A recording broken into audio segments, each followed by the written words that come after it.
Será que vale a pena ler as Crônicas de Nárnia? Será que é um livro tão bom assim quanto dizem? Ou será que essa história vai fazer sentido pra você? Nesse vídeo, eu quero responder essas perguntas com vocês e ainda trazer o essencial que você precisa saber antes de começar a ler esse livro. Mas fica tranquilo que também, se você já leu, eu vou trazer várias curiosidades e coisas pra você entender melhor dessa história. Eu tô levantando essas questões justamente porque na época que eu li esse livro, eu não curti tanto assim, poderia ter aproveitado mais da história. Isso porque eu não sabia o que esperar muito do livro. Apesar de eu já ter visto os filmes, a gente sabe que muitas vezes essa adaptação de livro para o cinema não é tão fiel assim, e claro que as duas coisas são experiências completamente diferentes, não é? Talvez se eu conhecesse um pouquinho melhor do autor e das motivações por trás dessa história, as coisas seriam muito mais fáceis de entender e a leitura seria muito melhor. Por isso eu vou começar falando sobre C.S. Lewis. Clive Staples Lewis foi um professor, escritor, ensaísta e teólogo irlandês. A mãe dele morreu muito cedo, quando ele ainda tinha 10 anos de idade. E eu acho que isso tem tudo a ver com a primeira história que é contada nesse livro. Vocês que já leram perceberam? Da adolescência dele até o início da vida adulta, ele foi ateu, mas seu amigo Tolkien, que apenas escreveu a saga do Senhor dos Anéis, foi um grande influente no processo de conversão dele ao cristianismo. E essa questão da religiosidade cristã é um dos pontos centrais aí do livro. E acredito que a mensagem principal do livro é a questão sobre buscar fé e acreditar e confiar no divino. Isso é algo que é realmente muito importante ter em mente, que todas as crônicas vai ter muito dessas mensagens, mas eu vou explicar mais adiante algumas referências para vocês sacarem. Outra influência muito bacana de Tolkien nos livros do Lewis foi as ilustrações. C.S. Lewis acabou optando pelo mesmo ilustrador dos livros do amigo nas suas histórias. Como vocês podem ver, na edição que eu estou usando nesse vídeo, as ilustrações aparecem no início de cada capítulo. Inclusive, uma curiosidade muito bacana é que em Sindarin, na língua criada por Tolkien em Senhor dos Anéis, Narn-ia significaria algo como a profundeza dos contos. Será que isso foi de propósito? Agora a gente já pode falar sobre o livro, né? Esse clássico de fantasia não foi originalmente publicado num volume único, como esse que tá aqui. Na verdade, foram 7 crônicas publicadas entre 1950 e 1956. Mas aqui elas foram reunidas uma ordem muito bacana, uma ordem cronológica dos eventos. Na ordem de publicação, o primeiro livro lançado foi O Leão, a Feiticeira e o Guarda-Roupa, assim como o primeiro filme também adaptado ao cinema. Já que nessa história a gente começa com o Sobrinho do Mago, que vai contar aí do princípio de Nárnia, a origem desse mundo. Para você que não conhece muito bem a história de cada crônica, eu queria dar uma pincelada rapidamente sobre o que se trata cada uma. Como eu falei para vocês, a primeira história é o Sobrinho do Mago, e nela a gente conhece duas crianças que são vizinhas e elas se metem em uma grande confusão e acabam presenciando o surgimento de Nárnia. Quem cria Nárnia é o próprio Aslan, que é um leão. Aqui a gente também já tem uma referência bíblica em que esse leão vai representar aí Jesus Cristo ou Deus ao longo da história. E essa criação de Nárnia também pode ser comparada ao Gênesis da Bíblia. Ainda nessa história a gente conhece a origem do guarda-roupa, que a gente vai ver no segundo livro. Também entende por que os humanos que reinam Nárnia e por que eles são chamados filhos de Adão, filhos de Eva, que aí tem tudo a ver também com uma referência bíblica. E a gente também vê a origem da grande vilã da história, a Jades, ou Feiticeira Branca. A segunda crônica, que talvez aí é a mais conhecida por todo mundo, é o Leão, Feiticeiro e Guarda-Roupa. Aqui a gente tem 4 crianças, Pedro, Susana, Edmundo e Lúcia, que vão entrar num misterioso guarda-roupa, entrar nesse mundo de Nárnia e vão ter que enfrentar a Feiticeira Branca. Aqui na história a gente também tem referências bíblicas quanto ao sacrifício de Jesus Cristo, mas eu não vou contar, vocês vão ter que ver o que isso representa na história de verdade. Na terceira história dessa série a gente tem o cavalo e seu menino. Sim, tem essa inversão aí do cavalo ser quase dono do seu menino. Então nessa história a gente conhece Bri, que é um cavalo falante, e Shasta. Shasta infelizmente descobre que o pai dele queria vendê-lo como escravo, então ele foge com Bri. No meio dessa fuga eles descobrem que a Calormânia queria invadir Nárnia, então eles vão fazer de tudo para que isso não aconteça. Aqui na história a gente também tem mensagens bíblicas, e eu acho que a mais tocante é a questão de que o cavalo Bri não acreditava muito em Aslan, não acreditava que ele existisse. Então ele acaba se deparando com o leão e descobrindo que ele esteve ao lado dele o tempo todo.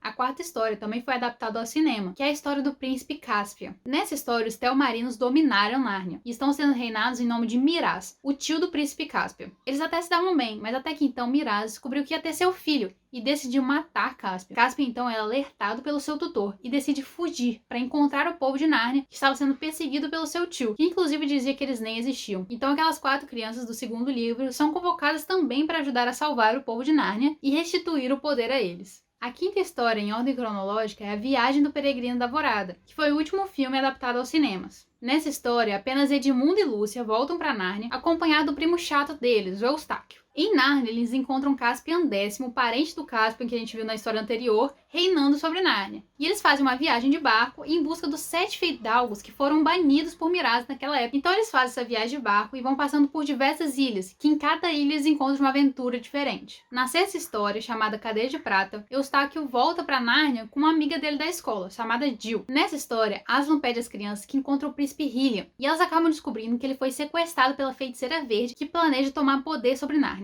Aqui na história, a gente também tem várias mensagens religiosas. Eustáquio e Jill não sabem muito bem quem é esse príncipe, não sabem de nada de como achar ele, mas tem que confiar em Aslan, tem que confiar que ele vai guiar eles no caminho certo. E como último livro, a gente tem a história chamada A Última Batalha, que faz uma referência, uma alusão aí, então, ao Apocalipse da Bíblia. Esse é um livro que eu não quero dar muito spoiler pra não estragar a história pra vocês, né? Mas eu acho que o nome já dá uma dica do que vai acontecer. Acho que deu pra perceber como esse livro tem esse grande propósito religioso, cheio de referências bíblicas. E ainda há algumas que eu não falei aqui, como o Jardim do Éden, o Fruto Proibido e o País de Aslan, que é como se fosse o céu. Mas só dá pra pegar todas se você ler mesmo, porque é muita coisa. Mas agora eu queria conversar com vocês sobre outro ponto central do livro que vocês precisam saber antes de ler ele, que é o fato de que ele é um livro escrito para crianças. Eu digo que ele é um livro para crianças, não pelo fato de que ele é cheio de fantasia, de coisas mágicas, isso aí eu gosto pra caramba e eu acho que muita gente gosta, não é? Mas é o fato de sempre os personagens principais serem crianças, então todos os contextos,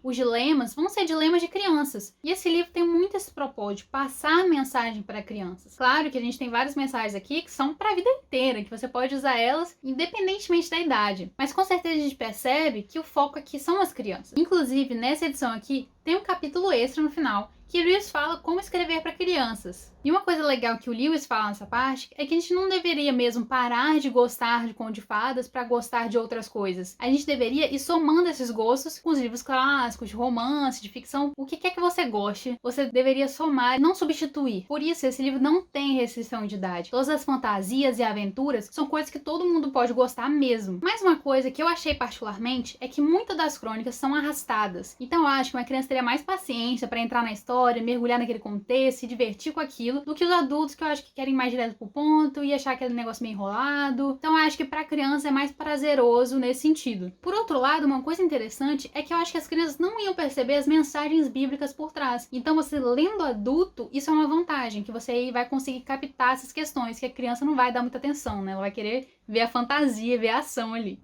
Então até agora eu contei 2 pontos muito importantes para vocês terem em mente antes de ler esse livro e ver se vale a pena para você ou não. E a questão de que esse é um livro, uma alegoria religiosa muito forte cristã. Então se você não quer ler algo do tipo, se você quer evitar isso, não vai ter como, você vai se esbarrar com essas coisas durante a leitura. E também a questão de ter um viés de ser para crianças. Então talvez você não se conecte muito com os personagens principais, mas você pode gostar muito das aventuras. O terceiro ponto aqui que é muito importante é que se você já viu algum filme, é bom você saber o que você pode esperar dessa leitura e que você não pode esperar. Por exemplo, no primeiro filme, O Leão Feiticeiro Guarda-Roupa, a semelhança com o livro é muito grande, né? As coisas são muito parecidas. O filme chega a acrescentar algumas coisas que não tem na história, e claro que falta alguma coisinha ou outra, né, de diferente ali do livro, mas a história em si é aquela. A grande diferença que eu achei, que eu senti, que o filme ele conseguiu trazer mais emoção muito pelo visual e pela constante ação. Como eu disse, a leitura pode ser um pouco arrastada para algumas pessoas, então no filme isso não existe. Ele tem muita ação, muita emoção. Eu consegui chorar, né, com o filme, me emocionar muito mais do que com o livro. Mas isso também pode variar de pessoa para pessoa. Já quanto ao segundo filme, O Príncipe Caspian, a gente também tem uma história que é bem parecida. Eu acho que as adaptações para o cinema elas fizeram bastante sentido em comparação com outras obras que foram adaptadas ao cinema. Não teve uma mudança assim absurda, a gente vê a semelhança com a história. Em alguns pontos eu achei que o livro fez mais sentido, e em alguns pontos eu achei que o filme fez mais sentido que o livro. No livro, eles têm uma racionalidade maior de parar e pensar nas atitudes ali que eles estão enfrentando. Já no livro é ação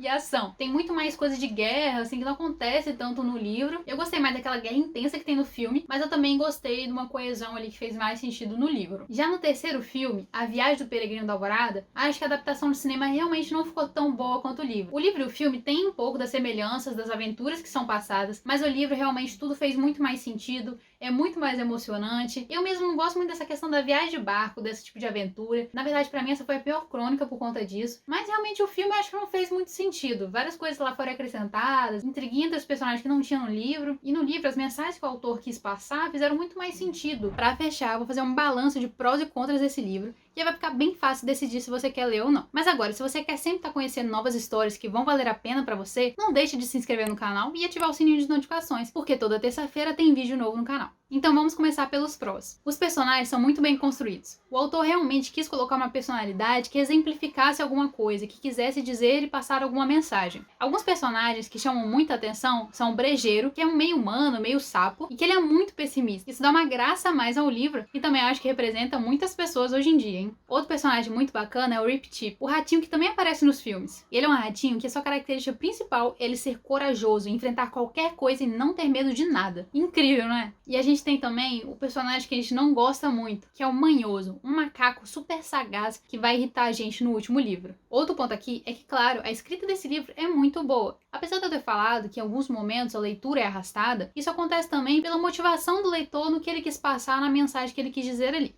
E o que foi pra mim pode não ser pra você, mas a escrita é show. O terceiro pró aqui é que ele tem muita criatividade, esse autor, e coloca umas fantasias incríveis. E todo o livro tem milhares de coisas diferentes. Tem unicórnio, tem gigante, tem minotauro, tem sereia, fauno, tem dragão, gigante, doente, grifo, sátiro, tudo.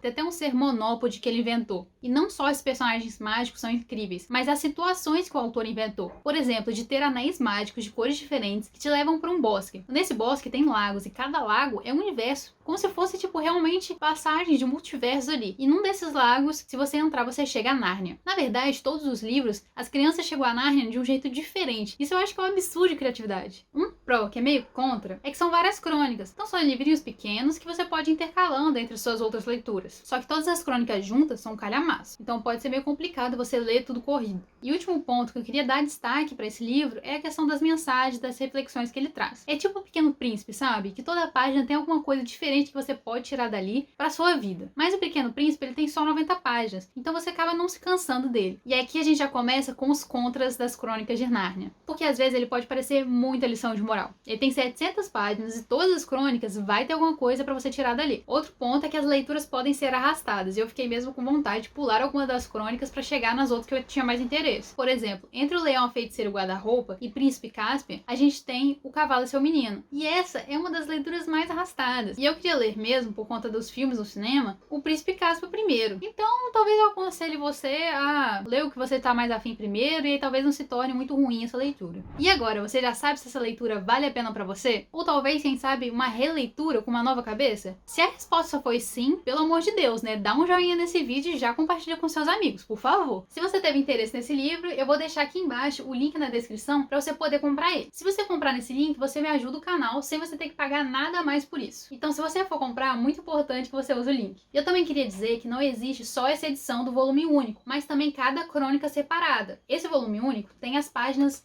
em branco, então pode cansar um pouco a vista, não sendo amarelas. Eu não tenho o livro das crônicas separadas, mas só para vocês terem noção, essa página branca em comparação com a página amarela, que é mais ou menos assim a página das crônicas em separado. Isso faz uma baita diferença na hora da leitura. Além disso, em separado, a letra é um pouquinho maior e as imagens das ilustrações também são maiores na outra edição. O conteúdo dos dois tipos é o mesmíssimo, as traduções são as mesmas também. A única diferença vão ser essas diferenças de capa, das letras, da página, que pode fazer diferença. Ah, e questão de preço também. Esse aqui vai sair mais em conta do que você comprar todos separados. E aí você pode escolher o que faz mais sentido pra você. Então é isso, pessoal. Espero mesmo que vocês tenham gostado de conhecer um pouquinho melhor das Crônicas de Nárnia e também que eu tenha ajudado vocês de alguma forma. Muito obrigada se você assistiu o vídeo até aqui e até a próxima.